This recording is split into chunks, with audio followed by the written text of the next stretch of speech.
Ukraine conflict has brought destruction and human sufferings.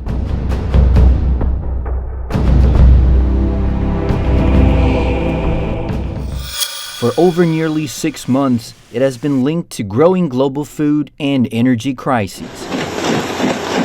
On several occasions, the U.S. has invested huge sums in military aid to Kyiv, now totaling over $7.6 billion. With no clear end in sight, why is Washington this invested in a fight across the globe it did not begin? One answer: the military-industrial complex. The military-industrial complex is the one that benefits from this.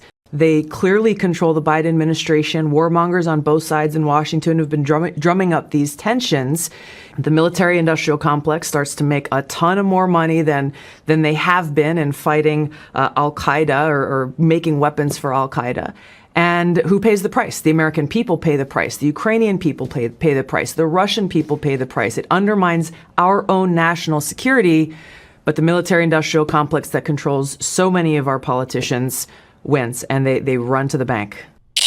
More than 60 years ago, former U.S. President Dwight D. Eisenhower coined the term when he warned against unchecked military might as he stepped down from office. In the councils of government, we must guard against the acquisition of unwarranted influence, whether sought or unsought, by the military-industrial complex.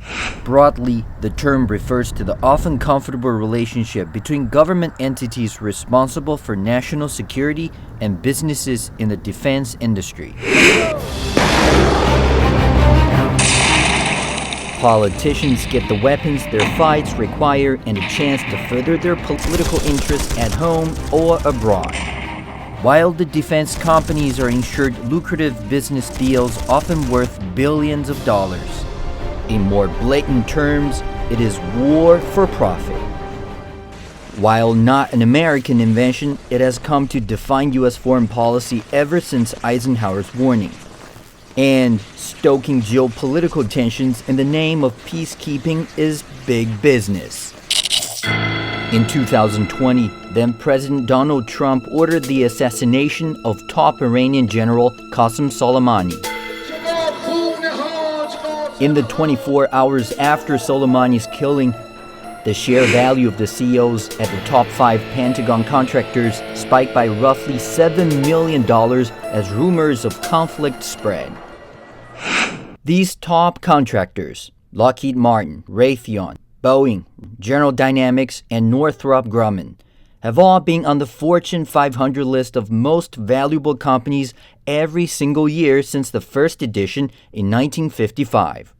In the aftermath of the attack on Soleimani, these 5 companies collectively earned nearly $36 billion in revenue in 2021 alone. So how exactly does this network operate? U.S. defense companies make most of their money from domestic sales to the country's gargantuan military. But America is also the largest arms exporter in the world. According to a report by the Stockholm International Peace Research Institute, U.S. weapons exports grew by 14% over a 4-year period and accounted for 39% of all global sales from 2017 to 2021. Russia, its closest competitor, doesn't even account for half of that. The report also shows U.S. exports increasing to Europe by nearly 20% in the same period. With the start of the Russia-Ukraine conflict, exports stood to rise even more. Companies like Raytheon bid on defense contracts from the Pentagon, with all domestic and foreign sales requiring approval by Congress.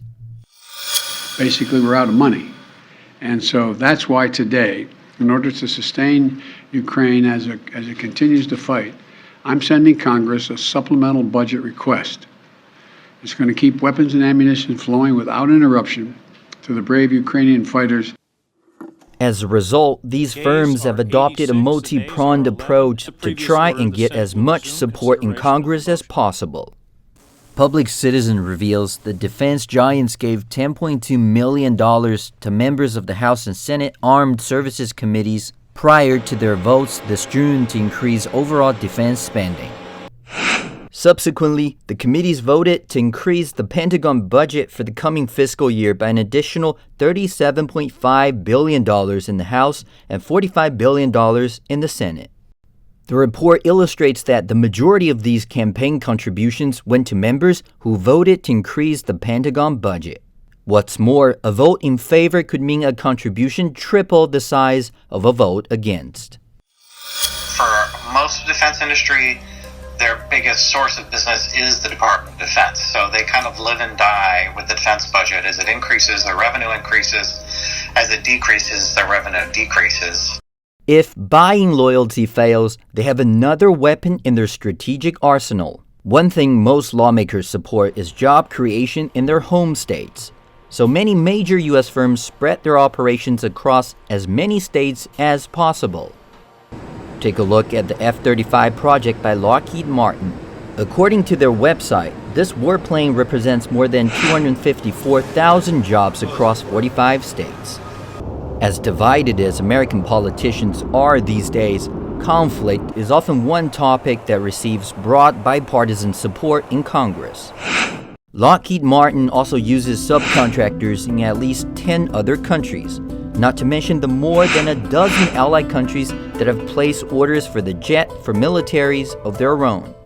This one project represents hundreds of thousands of jobs in dollars and is a masterclass in political engineering. It maximizes the number of politicians and clients that support their projects regardless of political affiliation or merit. Due to a myriad of issues over the past 20 years, the F-35 planes have been called a waste of money, practically failures. But now with the conflict in Ukraine, they're being billed as essential and precisely designed. This is just one example of how the military-industrial complex dictates U.S. domestic and foreign policy. When political involvement is so evidently reliant on economic clout, it begins to illustrate why America's wars last so long. If the U.S. war machine stops, it would be an economic and political disaster for Washington. Hundreds of thousands of Americans would be without jobs.